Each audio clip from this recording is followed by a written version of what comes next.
반갑습니다. 신구약 중간사 그리고 사복음서 이야기.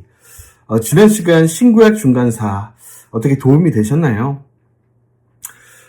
신구약 중간사를 모르면 정말로 이해하기 어려웠던 내용들이 사복음서에 정말 많았구나. 또 사도행전의 역사 가운데 너무 많았구나. 이런 생각을 하셨으리라 제 개인적으로는 생각을 합니다. 너무나 중요한 내용들이니까 시간이 되실 때 또 다시 한번 강의를 들으시고 또 사복음서를 읽는데 도움이 되셨으면 좋겠습니다. 그러면 본격적으로 사복음서에 들어가기 전에 우리 예수님에 대해서 한번 살펴보려고 합니다. 예수님께서 이 땅에 오셨는데 메시아로 오셨죠. 오신 목적은 구체적으로 어떤 것일까요? 우리를 구원하기 위해서 왔다. 물론 이런 단문으로 또 정리하고 복음을 전할 수 있겠지만 우리가 지난 시간까지 구약 성경을 다 살펴보지 않았습니까? 신구약 중간사까지요. 수많은 하나님의 사람들의 예언과 그 약속들, 언약들, 메시아가 오실 거다. 메시아가 오셔서 이런저런 일을 하실 거다. 사실은 그 내용이 너무나 많습니다. 그래서 오늘은 한번 정리할 때 제대로 정리해보자. 우리 구약 성경과 또 신약 성경에 들어와 예수님 본인이 말씀하신 메시아의 사역들, 그런 것까지 종합해서 예수님께서 이 땅에 오신 목적을 좀 살펴보도록 하겠습니다. 시작하시죠. 우리 예수님을 알기 위해서는 반드시 구약을 알아야 됩니다. 예수님이 신약에 오신 이유는 구약의 실패 때문이었다 라고 볼 수 있겠죠. 인류의 역사는 소급해서 구약 이스라엘 백성들의 역사는 타락의 역사였다는 것을 먼저 전제하고 정의해야 신약이 보이는 거죠. 그래야 예수님이 하신 사역의 의미가 보이게 됩니다. 구약의 역사, 여러분 결론을 내자면 실패와 타락의 역사였다는 것입니다. 아담과 하와를 에덴 동산에 살게 해주었지만 모든 걸 주었지만 타락했죠. 뱀의 유혹을 받아서. 노아의 후손들, 여러분 그 물심판을 당했지만 금세 하나님의 심판을 잊어버리고 또 무지개 언약도 잊어버리고 타락합니다.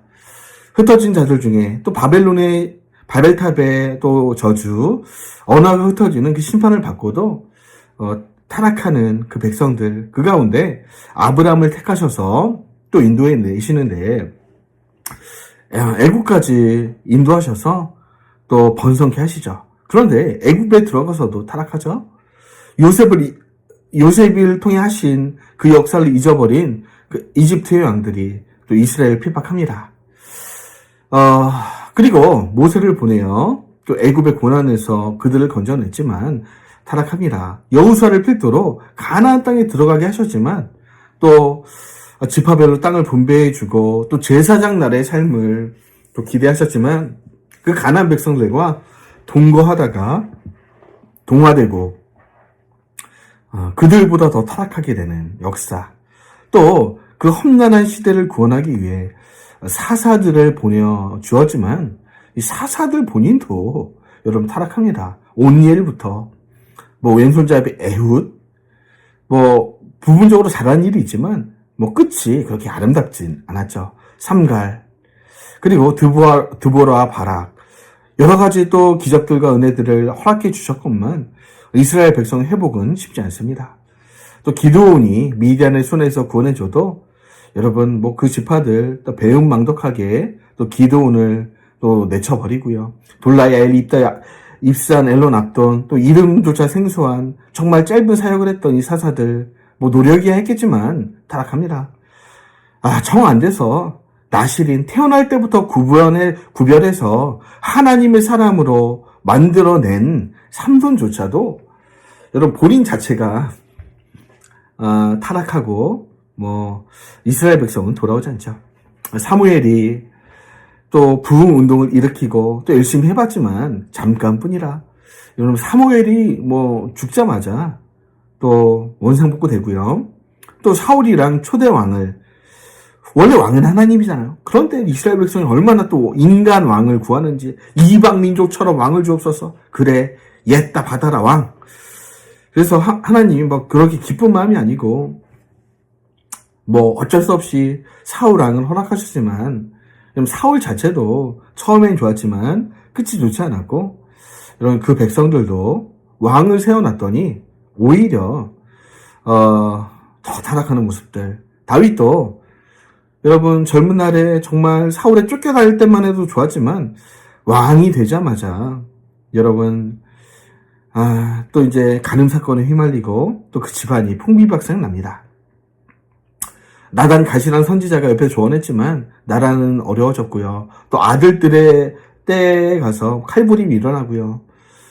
또 아이야 선지자 뭐 힘써봐도 마찬가지고요. 솔로몬 역시 처음에만 좋습니다. 처음에만 또 하나님을 경외하고 또 다윗의 길로 가려 했지만 이방 족속 여인들을 또 정략결혼을 통해 많은 여인들을 만나니까 그 마음이 흐트러지는 거죠. 이 끝에 가서는 타락합니다. 그 아들 르호보암 고르고 뽑고 뽑은 그 나라 개중에 난 르호보암을 왕으로 세웠지만 얼마나 그 단견인지 정치도 모르고 하나님도 모르고 나라 멀어지고 나라가 나뉘게 되죠. 여호사밧 뭐 선한 왕이었지만 뭐 분별력 없었고요. 엘리야의 사역에도 아합, 이세벨 모두 회개하지 않습니다. 여러분 그 엘리야의 그 수많은 뭐 많진 않지만 몇 가지의 기적과 은혜들 또 그 영성을 통해서도 여러분 아합과 이세벨은 눈썹 하나 꿈쩍하지 않습니다. 오히려 그렇게 엘리사와 엘리야 뭐 이렇게 기적과 은혜를 베풀어도 돌아오지 않는 걸 볼 때 그 시대의 악함을 오히려 더 볼 수 있는 거죠. 그래서 우리가 엘리야, 엘리사를 볼 때는 야 그를 통해 하신 하나님께 대단하다 박수 칠 게 아니라 이렇게도 돌아오지 않는 끔찍한 인간의 죄성을 바라봐야 됩니다. 미가야 선지자의 말 아합 여러분 듣지 않고요.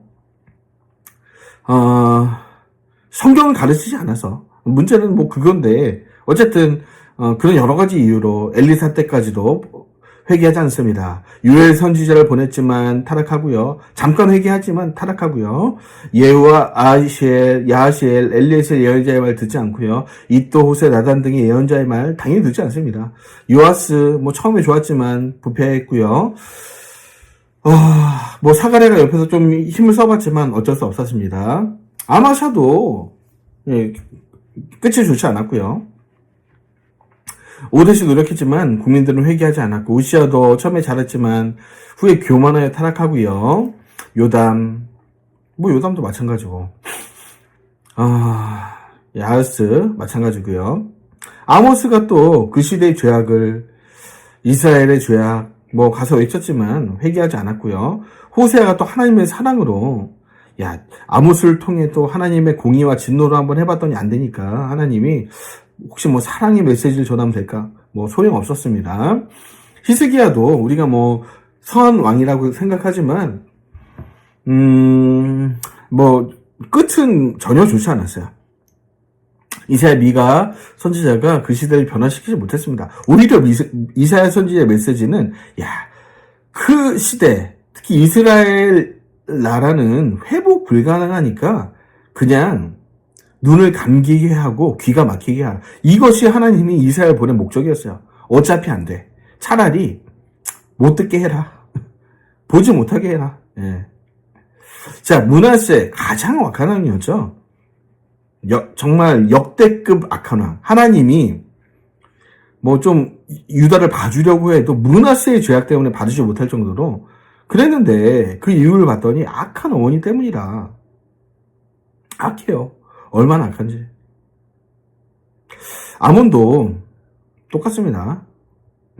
악은 행하다가 신하들에 맞아 죽었고요. 요시아가 특이하게 정말 그 흔치 않은 정말 요시아만큼은 제가 봐도 뭐 성경의 입장도 그렇고 신실한 왕이었고 다윗 이후에 정말 왕 같은 왕 정말 신실하고 또 계명을 지키고 또 그렇게 나갔던 왕이었지만 역시 선 왕은 뭐 일찍 죽죠. 선한 사람이 이 땅에서 승승장구할 거라는 건 우리의 기대고 사실은 그렇지 않습니다. 요시야 왕이 바르게 하려고 했지만 여러분 그 애굽의 바로느고에게 또 죽고요. 전쟁터에서 또 요시야의 아들들은 또 괜찮을까 했더니 또 어머니들이 시원치 않았나 봐요. 요시야 아들들 타락 일변도로 가다가 바벨론의 포로로 잡혀가는 거죠. 네, 훌다도 마찬가지고 여호아스, 여호야김, 요야킨, 시드기야, 요시아의 후손들 다 마찬가지입니다. 악해요. 멍청하고요. 시대를 볼지도 모르고 하나님의 음성을 듣지 않고요. 스바냐 외쳤지만 회개하지 않았고요. 하박국도 여러분 본인 정도는 살게 하여 주옵소서 기도했지만 본인만 겨우 살았을 정도라 남유다는 다 멸망한 겁니다. 하박국 선지자 내용은 정말 중요한 내용이니까 제가 했던 강의, 선지서 강의를 들어보시면 되겠습니다. 예레미야가 여러분 그 바벨론에 끌려가기 전으로 정말 그 요시야 애들들 시드기야 여우야김 이렇게 열심히 외쳐봤지만 여러분 콧방귀도 끼지 않았습니다. 그냥 울기만 온 거죠. 다니엘 시대의 바벨론 교육으로 우상숭배 끝이 나고 어떤 유대교의 틀이 좀 잡혔죠. 확실히 이제 포로 기간에는 좀 어느 정도 좀 회개하는 듯 하고 했습니다. 또 에스겔의 노력도 있었고요. 하나님의 심정이 전달됐고 그런데 그 포로기에 좀 괜찮아졌는가 했더니 바벨론에 돌아왔더니 이게 그새를 참지 못하고 또 이방 여인들 취하고 에스라 느헤미야 때 또 간격적인 초막절 성경 강좌가 한번 있었지만 그때뿐이라 그때 간격하고 기도하고 그랬을 뿐이라 느헤미야 후에 귀한 공동체가 걷잡을 수 없이 또 타락합니다. 느헤미야 있을 때는 좀 해보는가 하더니 어림도 없고요. 말라기 선지자가 마지막 경고로서 어차피 안 되니까 거의 이혼 도장을 찍고 하나님과 거의 이혼 상태에 들어갑니다. 구약은 그렇게 문을 닫고요.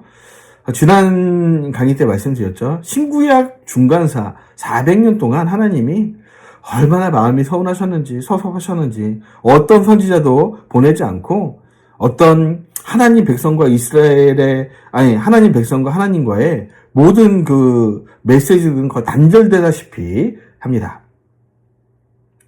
드디어 세례 요한이 나타나죠. 오리한 엘리야, 외치는 자의 소리, 주의 길을 예비하라. 주의 오실 길을 예비한, 주의 초림을 예비한 세례 요한이 나타나고 비로소 그때 로마와 또 헤롯 왕주에 짓눌려 있던 유다 백성들이 어느 정도 회개합니다. 예수님께서 오시고 또 몇몇 제자들, 물론 전체는 아닙니다. 이스라엘 중에서도 몇몇 제자들, 또 예수님 따르는 사람들이 또 복음을 경험하고 역사는 새롭게 되는 것 같았어요. 그 이후에 예수님의 부활과 승천 이후에 성령님이 오시고 또 목숨을 건 사도들의 복음 증거를 통해서 또 시대가 변형되는 듯 합니다. 그러나 주 64년부터 3년 반 동안 아주 네로의 극심한 첫 번째 박해가 시작되었고 여기서 교회는 또 휘청합니다. 요한시대 때 도미티아누스 황제의 박해가 세상에 엄청난 박해가 시작되는데 그 박해가 250년 동안 계속됩니다. 그러니까 교회가 또 길을 펴보려고 했더니 사단은 가만히 있지 않은 거죠. 핍박으로 교회가 또 지리멸렬을 하고 박해 기간 동안 땅굴을 파고 터키에도 가보면 이게 그 땅굴을 지하 교회에 터가 있지 않습니까? 그렇게 좀 해봤습니다. 그래서 지하에 갔을 때 또 신앙이 신실해지는가 했더니 또 감사하게 밀라노 칙령 이후에 교회가 지상으로 올라오죠. 로마의 국교가 되고 또 이것이 또 문제라. 또 이제 지상으로 메이저로 올라오니까 또 이 헤게모니 싸움이 일어나고 교권 싸움이 일어나고 지하교회에서 중구난방으로 정해지지 않은 신학들이 이단 신학들도 서로 오고 하면서 정신없게 되고요. 교리 논쟁, 교권 논쟁으로 여러분 로마 카톨릭의 그 이단적인 사설로 또 이제 전 세계 교회는 넘어가게 됩니다. 로마 카톨릭은 또 헤게모니를 쥐자 개신교인들을 사실 개신교인이라 할 것도 없죠. 원래가 개신교가 본류니까요. 로마 카톨릭이 또 이제 반대제를 핍박하고 숙청합니다. 또 시간이 정말 중세 그 암흑 시대를 좀 지나며 정말 끊임없는 타락, 그 이후에 하나님이 루터 칼빈이라는 하나님의 사람들 들어서 그 시대를 변형시키고 또 새롭게 하시는가 했지만 그것도 계속된 게 아닙니다. 오늘날 교회를 보십시오. 아주 잠깐 되다가 또 만 겁니다. 그리고 종교개혁은 또 완전했냐? 제가 볼 땐 그렇진 않아요. 종교개혁은 물론 카톨릭의 그 암흑의 문을 깨부수는 역할은 했죠. 그러나 여러분, 이 교리라는 것은 성경에 기반해야 하는데 여러분, 딱 한 번 개혁하는 교회는 개혁교회가 아니죠. 근데 그 당시 개혁했던 그 개혁으로 모든 개혁이 끝나는 것처럼 여러분, 오늘날 개혁해야 되는 것도 얼마나 많습니까? 근데 오늘날 많은 신학자들, 또 그분, 루터 칼빈을 따른다는 많은 사람들이 아직도 중세시대 로마 카톨릭을 깨부순 그 교리를 지키는데, 혹은 그 루터 칼빈을 지키는데 모든 영향을 쏟다 보니까 오늘날 정작 돼야 되는 교회 개혁은 되어지지 않고 있다. 오히려 교리를 지키다 보니 정말 성경이 말씀하는 바를 오히려 오늘날 성도들에게는 바르게 전달하지 못하고 있지 않나. 저는 그렇게 봅니다. 교리가 중요하죠. 왜 중요하지 않겠습니까? 그런데 그 교리만이 성경의 전부는 아니잖아요. 정말 우리는 성경을 알고 싶은데 정작 성경은 모르고 교리를 아는데 그 교리라는 것이, 그 정통 교리라는 것이 정말 완전하냐? 그것은 한번 성경을 통해 여러분 비평하고 판단받아야 된다는 거죠. 그래서 여러분, 진정한 개혁교회는 끊임없이 루터 칼빈 이후에 끝난 게 아닙니다. 지금도 개혁되어야 하고, 그 언제까지 루터 칼빈의 개혁만 바라보고 있습니까? 우리가 루터 칼빈보다 더 개혁적인 바른 신학자가 되어서 이 시대를 변혁해야죠. 여러분, 그 시대는 그 시대에 하나님의 사람들이 일했고 역사를 이끌어갔습니다. 그러면 지금은 우리가 그 일을 해야죠. 언제까지 그렇게 루터 칼빈의 길을 쫓겠습니까? 좋게 한 것, 바른 것은 받아들이고 루터와 칼빈이 바로 보지 못한 것들은 또 바로 보지 못한 것을 인정하고 그렇게 나아가야죠. 완전하지 않잖아요. 예루살렘 총회, 니케아 공의회, 콘스탄티노플 공의회, 카르타고 공의회, 이렇게 성령께서 주관하시는 또 교회 성령이 정한 그런 공의회들이 있었고, 신약 27권이 카르타고 공의회 때 확정되었죠. 물론 AD 90년에는 구약 39권이 정경으로 확정되고요. 그러나 이후의 공의회부터는 회를 거듭할수록 교권 싸움, 헤게모니 싸움으로 기울어지고, 또 이방 종교와 연합하는 에큐메니칼적 성향이 교회 안에 들어오게 됩니다. 그래서 사실 로만 카톨릭이라고 하는 것은 성경에서 많이 벗어나 있는데, 사실은 구약에서 그토록 하나님이 미워하시고 거부하라고 하셨던 고대 이집트 종교부터 바벨론 종교, 페르시아 종교, 조로아스터교, 힌두이즘, 모든 종교들, 이방 종교들이 교회의 교리와 혼합이 된 혼합 종교로 변질되어 갑니다. 그래서 주 431년 에베소 공의회 때 마리아를 하나님의 어머니라고 결례하는데, 하나님은 어머니가 있습니까? 없습니까? 없죠. 하나님은 스스로 계신 분 아닙니까? 근데 어떻게 하나님의 어머니가 마리아입니까? 말도 안 되는 건데, 결의하고 제2차 콘스탄티노플 공의회 주 590년에 그레고리 1세가 교회의 황제가 된다. 여러분, 교회에 왕이 있습니까? 왕을 뛰어넘어 황제가 있대요. 교황이래요.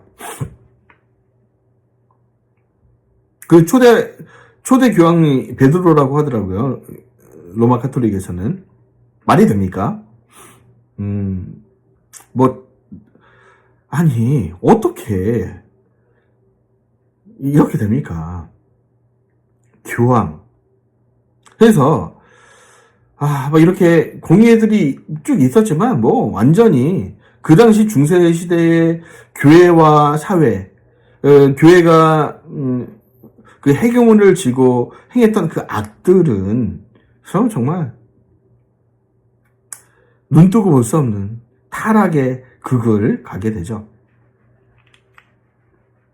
그래서 그 어둠의 중세 천년을 지나고 루터가 좀 해볼란가 했더니 잠깐이라고 말씀드렸습니다. 로마 카톨릭 지금 건재하잖아요. 그러니까 잠깐 그렇게 된 거예요. 개신교가 소위 개신교라고 하는 그런 복음주의, 개혁주의, 또 그런 신학과 또 신학자들, 목사들이 나왔지만 여러분 그리 오래가지 않고 지금도 그의 후예들이라고 하는 우리들이 바르게 하고 있냐. 그러다고 보기도 어려워요. 청교도들이 영국 국교회, 로마 카톨릭 똑같죠. 우리는 신앙의 자유, 종교의 자유, 또 성경 해석의 자유, 여러 가지 자유를 외치면서 메이플라워를 타고 신대륙, 미국 땅에 갔지만, 여러분 청교도가 정신은 좋죠. 청교도가 완전할 수는 없지만 비교적 그래도 또 하나님의 말씀대로 살려고 했고, 물론 100% 완전하지 않았습니다. 여러 가지 그들의 사상에 있어서 그랬지만 여러분 미국의 건국이 청교도로부터 시작되었다는 것은 옳지 않아요. 여러분 청교도가 처음 땅을 밟은 건 맞지만 미국의 건국의 메인 아이디어들 그리고 이 패권은 프리메이슨들이 결국에 그 땅을 만든 겁니다. 물론 청교도를 앞세우기는 했고 그들의 신앙적 유산들을 또 인정하긴 했지만 청교도가 했다고 보기도 힘들고요. 그래서 미국이 이 모양인 거예요. 미국의 신학이라는 것이 완전히 자본주의 아닙니까? 청교도들은 자본주의를 승상했습니다. 자본주의. 예수를 제대로 믿으면 부자가 된다고 믿었어요. 가난한 건 죄라고 했습니다. 요 신학부터 잘못된 건데 어떤 분들은 청교도의 뒤를 붙들고 있어요.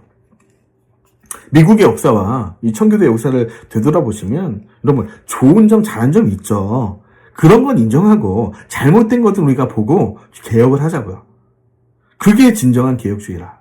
바티칸 공의회 1, 2회로 있었지만 완전히 에큐메니컬로 넘어갑니다. 원래부터 에큐메니컬이었지만 로마 카톨릭은 이 로마 카톨릭의 마수가 개신교 안에까지 들어오는 것들은 에큐메니컬 회의예요. 그래서 48년, 54년, 61년 쭉 이어지는 회의는 에큐메니컬 해보자. 종교 혼합을 좀 해보자. 너희도 개신교도 버티지 말고 우리 안으로 들어와라. 이게 뭐죠? 마리아 종교 안으로 들어와서 모든 종교를 한번 짬뽕시켜보자. 그게 뭐가 문제냐. 이 혼합주의 종교로 여러분이 개신교로 지금 이제 가고 있고 그건 갈 겁니다. 거스를 수 없고 뒤로 돌이킬 수 없어요. 이렇게 가고 있고 갈 것이고 여기서 요한계시록에 등장하는 그래서 짐승들이 출현하지 않겠는가 이렇게 보는 것도 무방합니다. 그래서 여러분 이런 타락한 이 시대 역사 가운데 하나님의 아들이 오셨다. 이것이 우리에게 어떤 의미가 있는지. 첫 번째, 우리 예수님은 영적인 세계를 보여주시기 위하여 오셨습니다. 여러분 구약에는 영적인 이야기들이 그렇게 많이 없어요. 있긴 하죠. 몇몇 장면들에서 영적인 얘기들, 영매들, 꿈들, 이상들, 해석들 나오지만 구체적으로 영적인 세계에 대해서는 그렇게 많이 등장하지 않는데 신약은 사복음서를 펴자마자 막 난리가 나죠. 귀신이 나오고 등장하고 막 돼지대에 귀신 들어가고 군대 귀신이 나오고 막 귀신 들린 자들이 도처에 나오면서 우리 예수님의 주요사역 중에 하나가 축사 아닙니까? 이 영적인 세계가 완전히 보여지는 그런 시대. 그러니까 예수님 오시기 전에는 구약만 해도 아주 작은 부분 이렇게 감춰져 있던 이 영적인 세계가 예수님 하나님의 아들이 오자마자 사단도 총출동해서 완전히 영적 전쟁터가 시작이 되는 거예요. 그래서 사복음서와 신약을 우리가 대할 때 구약보다 쉽다는 생각을 하시면 안 됩니다. 이 구약은 역사죠. 사실 팩트만 체크하고 그 본문만 쭉 잘 읽어도 이해하기 어렵지 않습니다. 물론 이 선지서 같은 것들은 역사서와 연디기로 좀 연결하는 부분이 좀 까다롭긴 하지만 그것도 공부를 좀 하면 돼요. 그러나 우리가 진짜 어려운 건 신약인데 왜 어려운가 봤더니 영적인 세계는 저와 여러분이 완전히 경험해보지 못한 세계이기 때문입니다. 우리 공부한다고 아는 게 아니에요. 우리가 어느 정도 알 수는 있지만 그 영적인 세계를 다 경험해보지 못했기 때문에 우리 예수님이 말씀하시는 그런 세계를 우리가 바르게 완전히 이해했다라고 말할 수 있는 사람은 없어요. 그래서 어려운 겁니다. 신약의 구약보다 훨씬 어렵다. 하나님이 어떤 분이신지를 보여주시기 위하여 오셨다. 보지 못하는 하나님. 그동안 하나님 위에 계셨죠. 만져볼 수 없고 우리 안아볼 수 없는 하나님. 그러나 나를 본 자는 아버지를 보았다. 눈으로 만져볼 수 있는, 귀로 들을 수 있는, 금성을 들을 수 있는 하늘 아버지가 이 땅에 만져볼 수 있는 분으로 오셨다. 성부, 성자, 성령으로 존재하신다는 사실을 계시하러 오셨습니다. 예수님이 오셔야만 알 수 있었던 사실이죠. 구약만 보면은 하나님 한 분, 아도나이, 스스로 있는 자, 여호와, 야훼 한 분이에요. 근데 세상에 신약에 와보니까 예수님이 계시네요. 하나님의 아들이 계셔. 로고스인 하나님의 아들. 그리고 푸니마, 영으로 오신 홀리 스피릿, 우리 성령님이 계셨네요. 삼위가 하나로 계셨네요.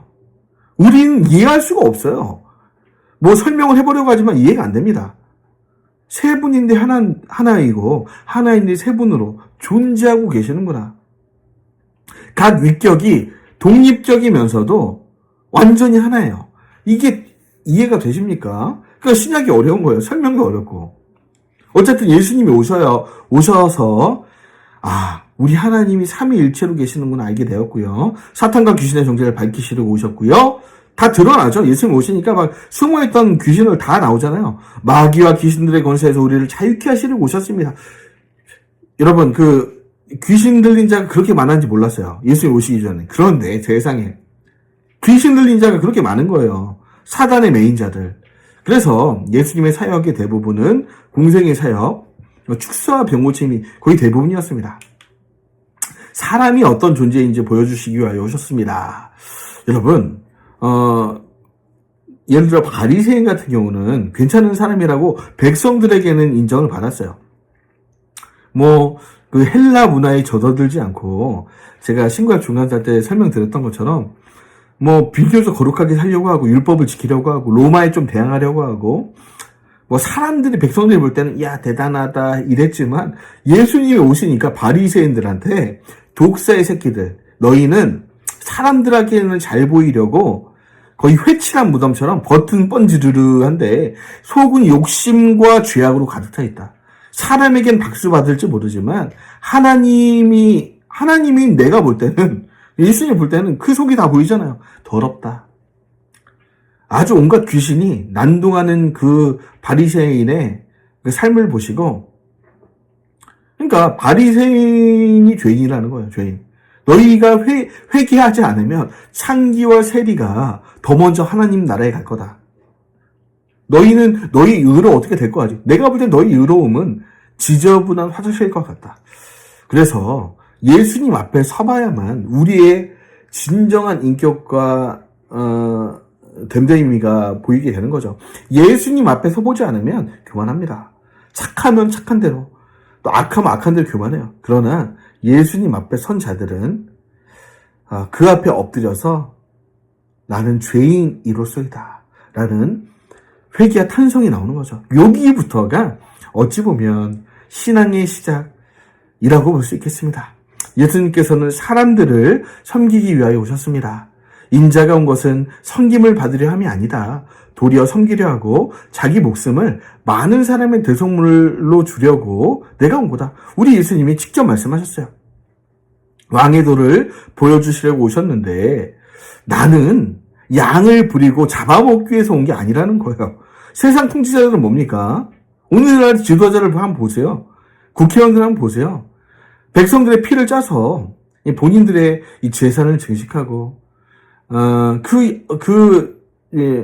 정경 유착을 통해서 정말 끝도 없는 부와 영광을 누리려고 하는, 그리고 그 자녀들에게 그 부와 영광을 세습하려고 하는 이 땅의 리더들, 지도자들. 그런데 우리 왕이신 하나님은 왕이시면서 종으로 발을 닦아주시는 분이라는 거예요. 왕이신데 종이 되셔서 우리의 발을 닦으시는 분이라는 거예요. 여러분, 발을 닦는 정도가 아니라 발을 닦으시던 그 손이 십자가에 못 박히시고 그 두 발이 십자가에 못 박혀 여러분 완전한 죽음으로 섬김을 완성하신 거죠. 세상을 화평하게 하려 오신 것이 아니고 불을 던지러 오셨습니다. 예수님이 오신 곳에는 반드시 분란이 일어납니다. 하나님이 인간관계에 하는 갈등 속에 우리의 선택을 요구하세요. 여러분, 예수님이 오신 것은 좋은 게 좋은 거다. 야, 예수님 오시면 다 좋게 돼. 아니라 예수님이 오면 우리 인생에는 엄청난 갈등과 선택이 주어집니다. 아빠냐 하나님이냐, 엄마나 하나님이냐, 자녀나 하나님이냐, 선택해야 돼요. 둘 중에 하나입니다. 중간은 없어요. 그러니까 우리가 예수님을 택한다는 것은 모든 것을 거는 거지 일부만 걸고 신앙생활을 할 수가 없다는 거예요. 원칙적으로. 우리 예수님 직접 말씀하신 거라서 아비나 어미를 나보다 더 사랑하는 자는 내게 합당치 않다. 자기 십자가를 지고 나를 따르지 않는 자도 합당치 않다는 거죠. 죽음 후에는 심판이 있다는 사실 몰랐거든요. 구약에는 사후세계에 대해서 전혀 언급이 거의 없습니다. 몰랐다는 말이 정확해요. 유대인들이 전생을 통해서 또 라피들이 어떤 계파는 죽음의 부활도 없고 사두계파죠. 영도 없다. 우리 영혼은 소울로 들어가는 것 아니겠느냐. 그 정도. 아니면 영혼 소멸설. 그런데 예수님은 정확히 말씀하셨어요. 죽음 후에는 심판이 있다는 심판이. 그래서 그 심판을 이긴 그리스도 안에 있는 자들은 어떻게 됩니까? 낙원에 있다가 예수님 부활과 더불어 영원한 천국으로 가게 되고, 예수님 밖에 있었던 사람들은 음부로 갔다가 영원한 지옥으로 가게 되는 그런 사후세계를 우리에게 알려주셨고요. 천국과 지옥이 있다는 사실을 가르쳐 주셨습니다. 지옥이 있다는 거죠. 그러니까 우리 예수님 말씀하신 거예요. 야, 몸 죽는 거 그렇게 걱정하지 마라. 몸은 세상 사람들이 널 죽일 수 있지. 영혼은 못 죽이잖아. 그런데 몸과 영혼을 능히 지옥불에 멸할 수 있는 분이 있는데 그게 나라는 거예요. 예수 그리스도. 죽음의 권세를 깨트리기, 모두가 죽는데 부활하신 분이 있죠. 유일하게. 예수님만 유일하게 부활하신 분입니다. 세상에 어떤 사람도 부활하는 사람이 없어요. 그러니까 예수님이 부활하셨기 때문에, 죽음의 권세를 이기셨기 때문에 그분 안에 있는 저와 여러분들은 그분을 따라 죽음을 이기고 사망을 이기고 부활하게 된다는 거죠. 우리를 우리의 죄에서 구원하시려고 오셨습니다. 여러분, 우린 되게 예수님 오신 목적 요거로만 알고 있죠? 근데 요것도 일부라는 거예요. 예. 물론 중요하죠. 죄에서 구원하시려고 온 것이다. 우리를 하나님께로 부르시기 위하여 오셨습니다. 특별히 부르시는데 잘나고 멋지고 돈 많고 잘생기고 이런 사람 부르신 게 아니고, 물론 그런 사람들도 하나님 믿을 수 있는데 대부분 세리들, 죄인들, 창녀들, 약한 자들, 병든 자들, 신용 불량자들, 이 땅에 소망 없는 자들, 하여튼 약한 자와 낮은 자와 가난한 자를 먼저 부르시는 그런 모습들을 보게 됩니다. 낮은 자의 하나님. 하나님과 우리 사이를 화목케 하시려고 오셨습니다. 왜 우리가 지옥에 갑니까? 죄를 범합니까? 왜 우리가 심판을 당합니까? 죄 때문이죠. 하나님과 관계가 불화하기 때문이에요. 하나님과 관계가 좋으면 하나님 계신 곳으로 가는 거죠. 근데 관계가 틀어져 있잖아요. 불화하니까 하나님이 아들을 보내셔서 하나님과 우리 사이를 그리스도로 인하여 화목케 하셨다는 겁니다. 이 모든 불화를 십자가로 소멸하셨다. 하나님의 심판을 늦추기 위하여 오셨습니다. 예수님이 만약 오시지 않았다면 신구약 중간사를 끝으로, 그쵸?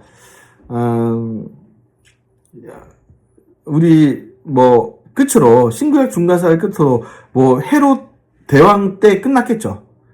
자칭 유대인의 왕, 헤롯 대왕 때 인류 역사는 끝이 났는데, 그 왕 때 예수님이 오심으로 역사가 계속 이어지고 지금까지 우리가 살고 있고 저도 태어난 거죠. 예수님께서는 세상의 철학과 종교를 폐하러 오셨습니다. 세상에 무슨 많은 책들이 있고 종교가 있고 철학이 있고 다른 데로 배울 점이 있죠. 그런데 예수님이 최상위 단계라는 겁니다. 예수님의 복음과 은혜와 성경은 이 모든 종교와 철학을 뛰어넘는다는 거예요. 원 오브 댐이 아니에요. 어느 수많은 것들이 하나의 태길이 아닙니다. 우리가 믿는 그리스도교는 절대 진리, 이 에큐메니컬한 사회 속에, 포스트 모더니즘의 사회 속에서는, 이 다원주의에서는 납득하기 어려운 단어죠. 절대 진리. 대화할 수 있습니다. 대화를 막자는 게 아니에요. 저는 얼마든지 타주님과 대화할 수 있다고 봅니다. 그런데 대화가 에큐메니컬하기 위한 대화는 안 됩니다. 불가능해요. 전도하기 위한 대화는 얼마든 된다. 그러니까 전도를 빼고 대화만 하자. 이게 에큐메니컬이거든요. 전도를 빼고 대화하는 거. 그게 에큐메니컬인데 그게 사단의 계략이라. 그 종교는 폐해야 되고 전도해야 되는 종교가 바로 우리 기독교입니다. 진리를 전하기 위하여 오셨고요. 성경에 대한 오해를 바로잡아 주시려고 오셨습니다. 신구약 중간기 때 이제 본격적으로 유대교가 설립이 되고 회당들이 우후죽순 디아스포라된 마을들마다 유대인 공동체마다 회당이 있는데 율법사 서기관들이 좀 말씀을 가르치는데 제가 말씀드렸잖아요. 아니 성경을 가르치는 거 좋다. 레위기 오경 선지서 역사서 그런 걸 가르쳐야 되는데 레위기를 해석한 책을 가르친 거예요. 예를 들면 율법 자체를 가르친 게 아니라 율법은 이런 의미이고 율법대로 사는 삶의 적용 원칙들은 이러이러하다 이렇게 율법을 해설한 게 여러분 수백 건이 돼요. 수백 건. 그 중에 대표적인 게 이제 미드라시 미시나 게메라 토스타 탈무드 같은 거고 그것 한 건 엄청나게 큽니다. 아니 레위기 그 몇 장 안 되는 거, 신명기 그 몇 장 안 되는 거, 오경만 해도 사실 몇 장 안 되잖아. 그것만 우리가 열심히 읽고 신앙생활해도 이제 인생이 부족한데 세상에 이런 쓸데없는 율법 해설서를 잔뜩 만들어 놓고 다 배우지도 못하고 가르치지도 못하고 그 순종하기 더 어렵고 의미도 없고 그냥 하나님 사랑하는 마음으로 지켜야 되는 모든 계명들을 이 율법 해설산에 가둬놓고 백성들을 진리로 다가서지 못하게 유린했다는 겁니다. 제가 볼 때 마귀의 경전이에요. 그러니까 그런 오해를 하지 말고 그냥 레위기 말씀 그 진의를 바로 깨닫고 우리 주님께 나가자. 이게 예수님의 메시지였다는 거예요. 예수님께서는 율법을 더 완전케 하시려고 오셨습니다. 율법을 폐했다는 게 아니에요. 폐했다는 것은 신약 시대에 들어와서 이 교회 시대에 들어와서 예수님이 이루신 성취 때문에 더 이상 필요 없게 된 것. 그것은 폐한 게 맞습니다. 제사법. 예수님이 제사의 제물이 되셔서 끝장이 났죠. 제물 필요 없습니다. 제사 필요 없어요. 성전 제사 필요 없습니다. 이건 맞아요. 이 율법은 없어졌습니다. 그 밖에 사회윤리법. 그러니까 없어졌다기보다 보완할 점은 많죠. 그러니까 그런 걸 의미하는 거예요. 예수님이 오셨다는 의미는 과거에 있었던 율법의 계명들이 시대도 좀 달랐고 구약 시대의 그 백성들 수준이 그렇게 높지 않았기 때문에 하나님의 아들이 오셔서는 율법을 더욱더 완성해서 업그레이드해서 우리에게 말씀하시고 그 율법의 모든 요구를 우리 예수님이 이루셨다는 겁니다. 그러니까 우리의 율법의 지향점은 예수 그리스도께서 명하신 율법으로 건너뛰어야 된다는 거예요. 예를 들면 옛날에 레위기의 법에 이에는 이, 눈에는 눈 이게 율법이었어요. 그러니까 내 이를 하나 부러뜨렸으면 그 사람에게 가서 이 하나를 부러뜨리는 게 공평이고 공이고 윤리였습니다. 이게 레위기 율법이에요. 그런데 예수님이 오셔서 하신 율법의 수준은, 야, 옛날 사람들은 그렇게 했어. 근데 진짜 율법의 정신은 뭐냐면 완전한 용서다. 내 뺨을 왼쪽 뺨을 치면 오른뺨 대. 오른뺨 맞았으면 왼뺨 대라. 겉옷을 달라는 사람이 있으면, 속옷을 달라는 자 있으면 겉옷까지 주고, 겉옷을 달라는 자 있으면 속옷까지 다 줘, 그냥. 용서하되, 일곱 번씩 70번 용서해라. 그러니까 무한으로 용서해라, 세상에. 인간이 할 수 있습니까? 그러니까, 원래 하나님이 원하셨던 율법의 수준을 본인이 일단 지키시고 우리에게 요구하셨다는 거예요. 율법이 완성되었다는 의미는 그런 의미입니다. 예수님이 진짜 율법의 모든 행위를 본인의 삶과 죽음 속에서 완성하셨고 우리가 지키길 원하시는 율법은 예수님의 삶이 되었다는 거예요. 그게 율법을 완전케 했다는 의미입니다. 예수님께서는 참 믿음과 소망과 사랑을 보여주시려고 오셨습니다. 그래서 믿음의 사도 바울, 소망의 사도 베드로, 사랑의 사도 요한, 이렇게 이 서신서들도 참 이렇게 믿음, 소망, 사랑으로 챕터가 나누어져 있어서 우리가 성경 전체를 봐야만 이 믿음, 소망, 사랑의 신학을 구현할 수 있습니다. 역사의 종말, 여러분 예수님이 오셔서야 역사의 종말이 어찌 되는지를 우리가 알게 됩니다. 많은 서신서들, 바울의 서신서들, 우리 사복음서에 나타난 이 종말론들, 그리고 요한계시록, 다니엘서, 구약에 나타난 여러 가지 선지서들의 이 천년 왕국 스토리, 이런 것들을 다 엮어봐야 이 종말론이 정리가 되는데, 나중에 요한계시록 때 하겠습니다. 그런데 어쨌든 예수님이 오시기 전에는 종말이 어떻게 일어나는지 몰랐어요. 근데 예수님이 오시니까 인류의 종말이 이렇게 되고 예수님의 초림과 재림 가운데 또 다시 오시는 그 역사 가운데 이러저러한 일이 있을 거다 하면서 역사의 끝이 이렇게 가는구나. 그걸 우리가 알게 된 거죠. 예수님께서는 이방인의 소망과 빛으로 오셨습니다. 여러분, 구약시대 때 이방인은 아주 그냥 몇몇 경건한 이방인들이 예를 들면 룻, 나아만, 그러니까 이방인들이 구원받은 그 정도입니다. 그런데 우리 예수님은 이 땅에 오셔서 물론 유대인들에게 먼저 복음을 전도하시지만 이방 도시들까지 가서 막 복음을 증거하는 거예요. 세리와 탕녀에게 가서 복음을 증거하십니다. 친구가 되어주십니다. 그러면서 나는 이방의 빛, 유대인의 빛뿐만 아니라 온 열방의 빛으로 왔다 말씀하십니다. 그래서 오늘 한국인인 저와 여러분이 복음을 믿고 이렇게 하나님께 예배하고 교회가 된 것이죠. 예수님께서는 참 자유를 주시려고 오셨습니다. 예수께서 그들에게 말씀하셨습니다. 내가 진정으로 여러분에게 밝히 말씀하겠습니다. 죄를 지은 사람은 누구나 죄의 종입니다. 종은 주인의 집에 영원히 머물러 있을 수 없지만 아들은 그 집에 영원히 머물러 있습니다. 그러므로 아들이 여러분을 자유롭게 해주면 비로소 여러분은 참으로 자유롭게 되는 것입니다. 자유케 하시는 예수 그리스도, 백성을 자기 피로 사서 하나님께 돌리시기 위하여 오셨습니다. 그들이 새 노래를 불러 이르되 두루마리를 가지시고 그 인복을 떼기에 합당하시도다. 일찍이 죽임을 당하사 각 족속과 방언과 백성과 나라 가운데서 사람들을 피로 사서 하나님께 드리셨다. 우리 예수님이 그냥 구원 주신 게 아니라 피를 흘리셨다는 거예요. 그 피로 우리가 구원받게 하시려고 이 땅에 오신 거죠. 하나님의 뜻을 하늘에서처럼 땅에 이루시기 위하여 오셨습니다. 주기도문이죠. 하나님의 통치가 사람의 마음에서 이루어지는 하나님의 나라를 시작하기 위하여 오셨습니다. 우리 마음속에 하나님의 뜻이 순종되어지는 자리가 있다면 그곳이 바로 하나님의 나라가 되게 하시려고 오신 거예요. 우리가 성전이 되었습니다. 하나님의 성전이기 때문에 우리가 있는 곳 어디든 예배하는 곳이 되고 하나님의 성전이 되는 곳, 그곳이 바로 하나님의 나라가 되는 것, 그 일을 위해서 우리 예수님이 오시고 성령님을 우리 가운데 보내주신 거죠. 음부의 권세도 이길 수 없는 교회를 세우시려고 이 땅에 오셨습니다. 그래요. 음부가 이기지 못하는, 마귀가 이기지 못하는 반석 위에 선 교회를 세우시려고, 다시 말해 교회인 저와 여러분을 세우시려고 이 땅에 오신 거죠.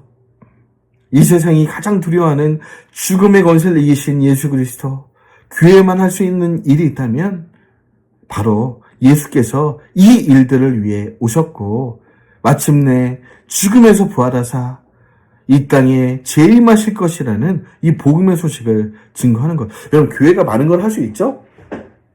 그런데 가장 중요하고 확실하고 해야 될 일이 있다. 바로 이거예요. 교회는 세상에서 가장 강한 권세를 가지고 있어요. 정치인에게 권세가 있는 게 아닙니다. 지도자들에게 권세가 있는 게 아니라 예수님께 있다는 거예요. 예수님께 하늘과 땅의 모든 권세가 있는데 이 복음만이 모든 인류를, 지구를 죄와 사망에서 구원할 수 있다는 것이죠. 이 땅에 평화를 주시기 위하여 오셨고요. 하나님의 은혜로 시작되는 새로운 역사를 위하여 오셨습니다. 그래서 주의 영이 있는 곳에는 자유함이 있게 하셨습니다. 이러한 일은 창세 이후로 아무도 할 수 없었던 일입니다. 예수님께서는 불과 3년의 공생의 사역을 통하여 이 모든 일을 다 이루시고 말씀하시기를 다 이루었다 하시며 십자가에 달리셨습니다. 지금까지 예수님이 이 땅에 오신 목적을 정리해 보았습니다. 예수님이 정말 많은 일들을 위해서 오셨군요.